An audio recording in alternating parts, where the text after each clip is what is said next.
Couch, dogs, me, guitar lessons.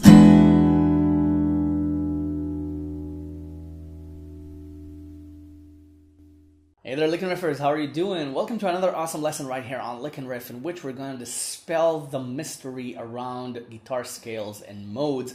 And I'm going to show you the most intuitive, easiest way of learning, understanding, hearing, and playing guitar modes without much effort. And the way we're going to do it is to go completely the wrong way about it. Because the right way to learn scales and modes is supposed to be through theory. But that's a huge source of confusion and frustration for most players, because how are you supposed to understand the theory behind the modes? How are you supposed to calculate the modes and which note is out of place inside the scale if you're not yet used to them? So what I'm going to do is I'm going to get you used to the modes first, and then you'll be able to understand them better because you're going to be able to hear them. Each mode has a very distinct sound. And even when we're talking about the minor and major scales, those are also modes. And that's the important thing to understand here. Modes are basically just minor and major scales, and each mode has one note out of place. The Locrian mode has two notes out of place, and we're going to leave that to the end of the lesson. So the way I suggest learning and memorizing the scales first is to use the good old pentatonic scale as our basis. Now bear with me here. I know that the pentatonic scale tends to box people into itself, and then it's hard to get out of it. But if you use the pentatonic scale as a basis, because it's really easy to understand, okay, this concept, and memorize that shape. Okay, you probably have it memorized already. So we'll start from that, and then we'll add the missing notes into it, and then we'll start moving them around and see what we get. So the pentatonic scale can be both a minor pentatonic scale and a major pentatonic scale. For example, if we're playing it on 5 and we have 8-5, 8-5, 7-5, 7-5, 7-5, 8-5, then we have an A minor pentatonic. Okay? But if we want an A major pentatonic, then all we have to do is take the 5 and have it as our second note, meaning we go down 3 frets and start from there. So the 5 is our second note. So we have 2-5 on the 6th fret. Okay, you can start from 5 and then go down. So it's 5, 2, 4, 2, 4, 2, 4, 2, 5, 2, 5. And that's the major pentatonic, the A major pentatonic. So 5. See? Okay, that means that this is also a major scale somehow, right? The second note of the scale is the major key. So this, the A minor pentatonic scale, is also the C major pentatonic scale. Okay? See? And the A major pentatonic scale is also the F sharp minor pentatonic scale. Okay? So each pentatonic scale is actually two scales. It's a minor and a major. And that's the important thing to understand about any scale. And that's the key to understanding what we're going to do here. Because we can move the same shape 3 frets down or up and get its minor or major equivalent. And that will help us memorize the modes. So again, we have A minor pentatonic on 5. And we have A major pentatonic with 5 as its second note if we start on 2. Okay, but we can start on 5. Okay, we can start with the root note. Okay, but most people would prefer starting with 2. Okay, just remember that this note is actually the root for the equivalent relative minor scale. Okay, so that's for the pentatonic. Okay, so you probably know this scale already, this shape. So this is actually missing two notes. And if we want to play the full major or minor scale, we need to add 7 on the E string, so we get 8, 7, 5. 6 on the B string, so we get 8, 6, 5. Okay, so we get,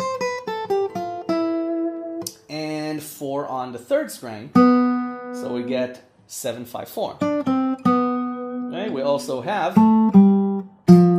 8 on the fifth string, so we have 8, 7, 5. And the same note we added on the E string adds itself on the E bass string, so 7 on the sixth string as well, so 8, 7, 5. Okay, so we added two notes, okay, in different octaves. So it's 7 and 6 on strings 1 and 2, 4 on the third string, and 8 and 7 on strings 5 and 6. This, okay, this is the same note as this, an octave apart, and this is the same note as this, 2 octaves apart. 1 octave apart is the 4. So, okay, these are the notes we add. So you practice this and you have the full minor scale.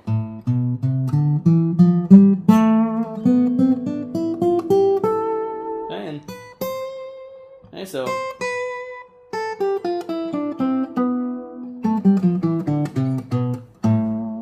and now get used to this. If you take this 3 frets down, you have the A major scale. Exactly the same shape. Okay, so sounds major, right? Okay, listen to it.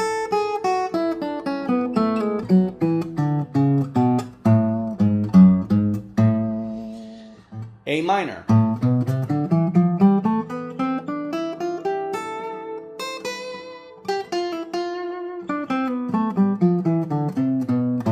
A major.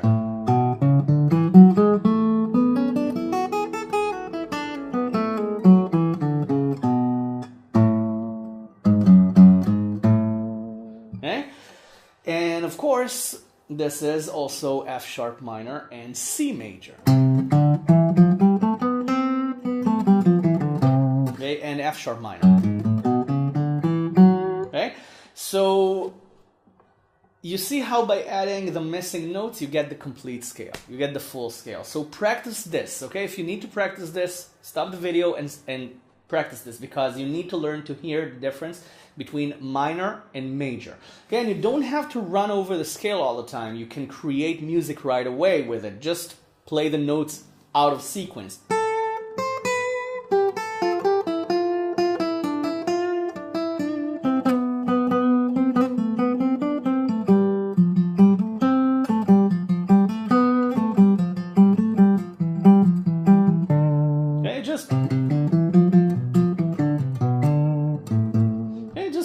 With the scale to get the minor scale sound.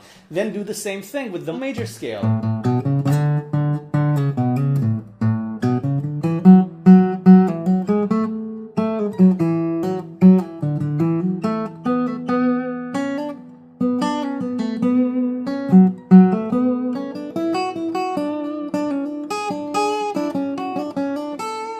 Okay?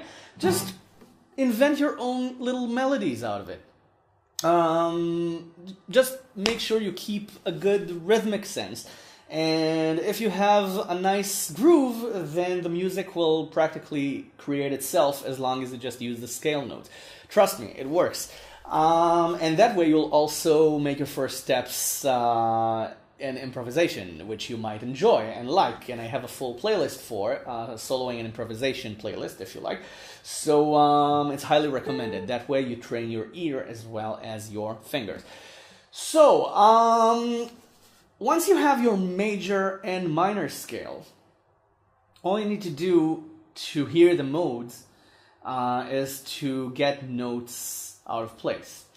And the great thing about the guitar is that if you move the shape, you get an equivalent scale. So for example, if we have the Dorian mode, its equivalent, 3 frets down, would be the Lydian mode. You don't even have to relearn a shape. You just use the same shape. Instead of on a minor scale, you use it on a major scale. So let's do that. To get the Dorian, okay, it's a minor scale. So you need the A minor, okay, key, okay, the A minor scale notes. Just move the 6 to 7, okay, on the second string, and then you get the Dorian scale. Okay, let's hear that. Okay, I know we need to move the lower notes as well, but let's wait with that. Okay, let's learn to hear the slight difference.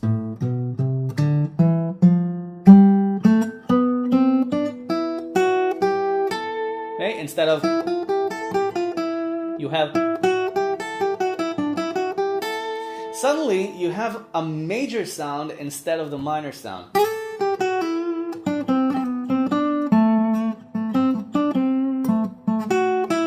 Okay, you have this, okay, in blues, and that creates this. Okay, you have A minor, and instead of D minor, which is the natural D chord in the scale, you have D major. Okay, which creates a hopeful, optimistic sort of sound. Okay. So if we want to move the lower note, then instead of 8 on the 5th string, we'll play 4 on the 3rd, which is the octave of this. So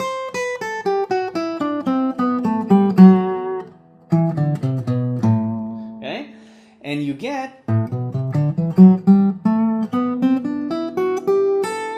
the Dorian scale. So again, play around with that.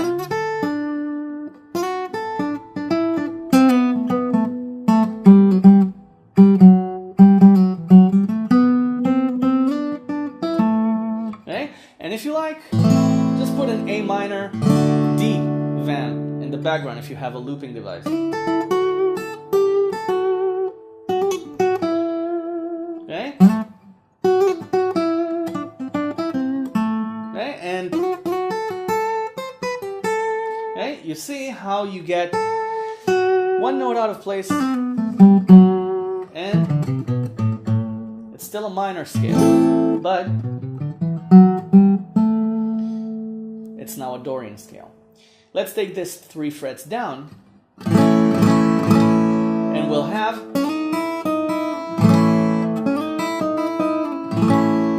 a Lydian. Okay, because this is the note we're moving. Instead of 3 on the 2nd string, okay, we have 4 on the 2nd string, and now we have this, exactly the same shape. Let's start from A, okay, so we can hear the major sound. Okay, instead of this, we have, okay, 1 on the 3rd string now.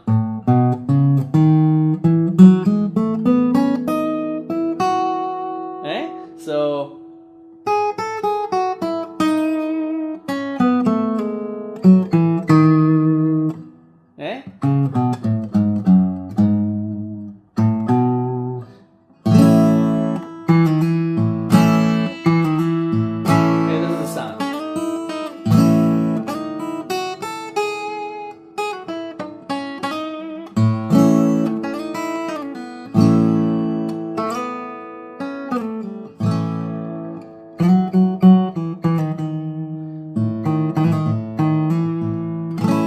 this is the Lydian sound. Get used to it. Okay, play A and just play the Lydian scale and you'll see the difference between, okay, a normal major sound and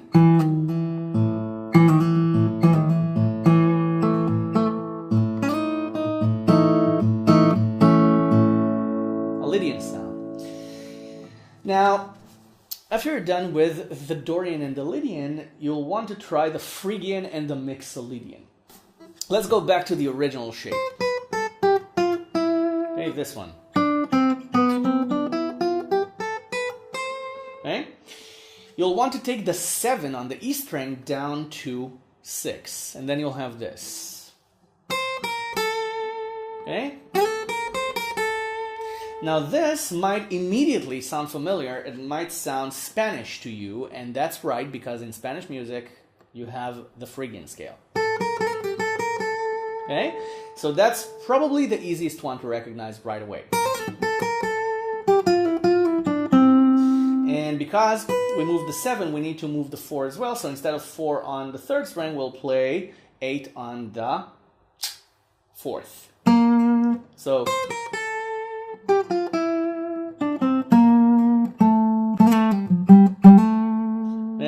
So you also have the 6 on the 6th string, because if you move the 7 to 6 on the E, the high E string, you have the same on the low string. So you have 8,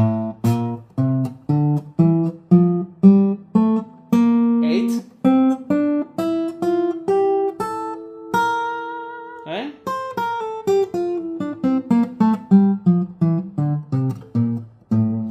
This is the Phrygian scale, and it might sound immediately familiar, as I said.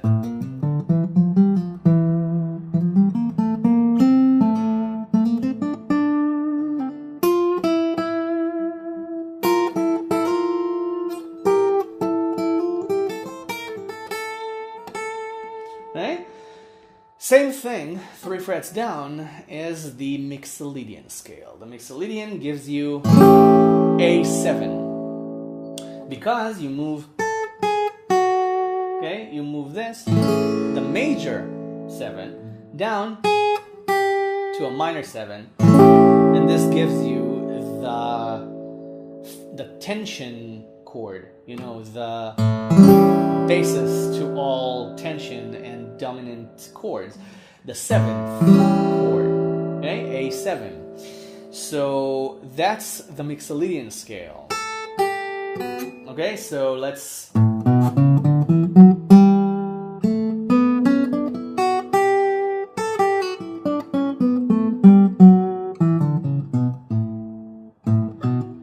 okay, now you might be hearing the minor still, so start from A, don't start from F sharp.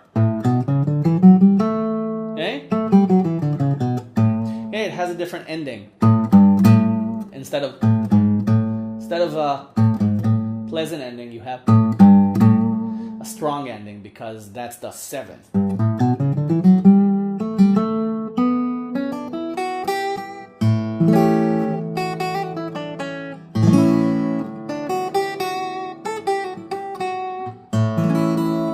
Get used to the sound with the chord.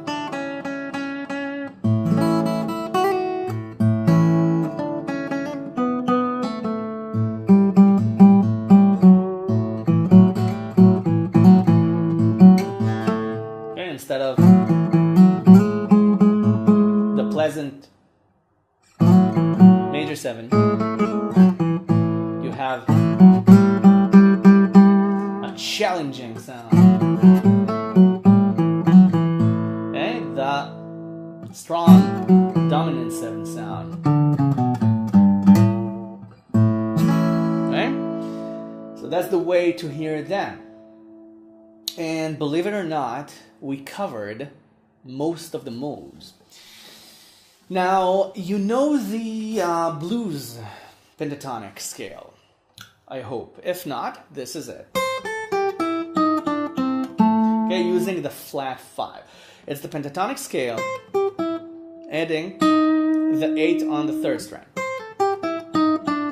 Okay, it's 8, 5, 7. And also 6 on the 5th, so it's 7, 6, 5. Okay, and that's, okay, this is the flat 5.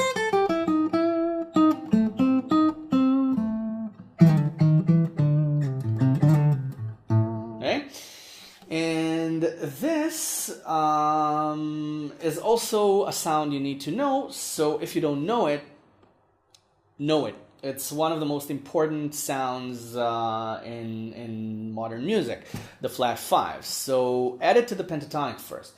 And then we'll add it to the Locrian scale. The Locrian scale is the Phrygian scale with a flat 5. Okay, so you're actually taking 2 notes out of place. So you get this, okay? Listen to it, it's a little bit weird, right?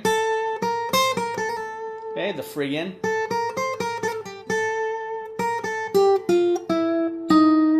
Okay, instead of this, you get this. Okay, you don't play both of them. I did it on purpose. Okay, so the note is this. Okay? And then you get this. Okay, the flat 5. The flat 2. Okay, the flat 2 is in the Phrygian. Okay, it's a strange scale.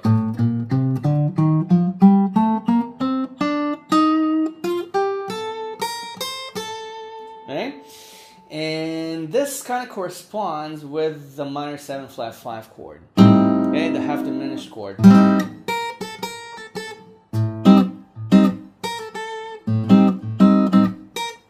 Okay, because this has the flat 5. Okay, it's in the name, minor 7 flat 5. Okay, it has the flat 5. Okay, so that's why the scale sounds weird, because it corresponds with a half diminished chord. So we have the 6 on the E string, just like in the Phrygian scale, also on the E bass string, and also the 8 on the 4th string. Okay, but now we have 6 on the 5th string as well, and we have 8 on the 3rd string instead of 5 on the 2nd. So we get this.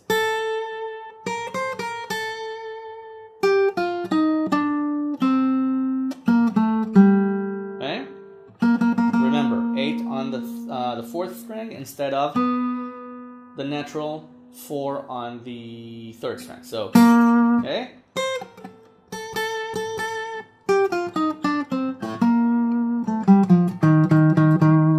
On the 5th, and 2 on the 6th. Now, most chances are you won't ever have to play the Locrian scale, right?